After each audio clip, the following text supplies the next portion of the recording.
grieve the brutal murder, a horrific massacre of dozens of innocent people. We pray for their families who are grasping for answers with broken hearts. We stand with the people of Orlando who have endured a terrible attack on their city. Although it's still early in the investigation, we know enough to say that this was an act of terror and an act of hate. And as Americans, we are united in grief, in outrage, and in resolve to defend our people. I just finished a meeting with FBI Director Comey and my Homeland Security and National Security advisors. The FBI is on the scene and leading the investigation in partnership with local law enforcement. I've directed that the full resources of the federal government be made available for this investigation. We are still learning all the facts. This is an open investigation. We've reached no definitive judgment on the precise motivations of the killer. The FBI is appropriately investigating this as an act of terrorism, and I've directed that we must spare no effort to determine what, if any, inspiration or association this killer may have had with terrorist groups. What is clear is that he was a person filled with hatred. Over the coming days, we will uncover why and how this happened, and we will go wherever the facts lead us. This morning I spoke with my good friend Orlando Mayor Buddy Dyer, and I conveyed to him the deepest condolences of the American people. This could have been any one of our communities. So I told Mayor Dyer that whatever help he and the people of Orlando need, they are going to get it. As a country, we will be there for the people of Orlando today, tomorrow, and for all the days to come. We also express our profound gratitude to all the police and first responders who rushed to harm's way. Their courage and professionalism saved lives and kept the carnage from being even worse. It's the kind of sacrifice that our law enforcement professionals make every single day for all of us, and we can never thank them enough. This is an especially heartbreaking day for all of our friends, our fellow Americans who are lesbian, gay, bisexual, or transgender.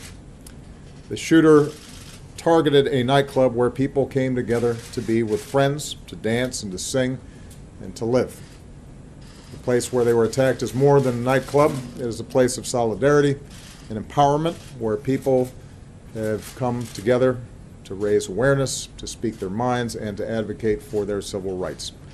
So this is a sobering reminder that attacks on any American, regardless of race, ethnicity, religion, or sexual orientation, is an attack on all of us and on the fundamental values of equality and dignity that define us as a country.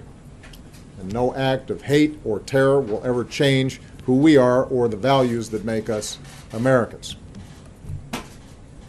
Today marks the most deadly shooting in American history. The shooter was apparently armed with a handgun and a powerful assault rifle. This massacre is therefore a further reminder of how easy it is for someone to get their hands on a weapon that lets them shoot people in a school, or in a house of worship, or a movie theater, or in a nightclub. And we have to decide if that's the kind of country we want to be. And to actively do nothing is a decision as well. In the coming hours and days, we'll learn about the victims of this tragedy.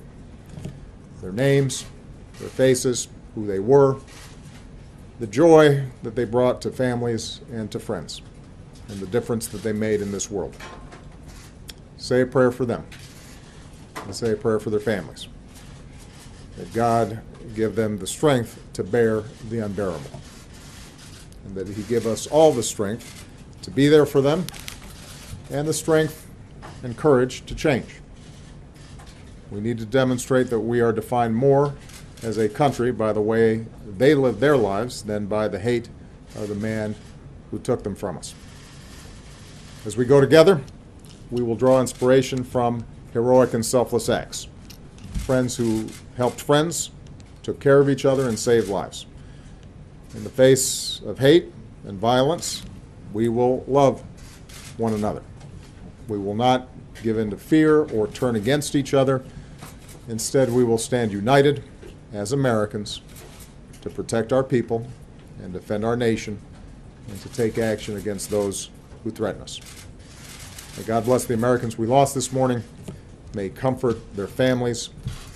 May God continue to watch over this country that we love. Thank you.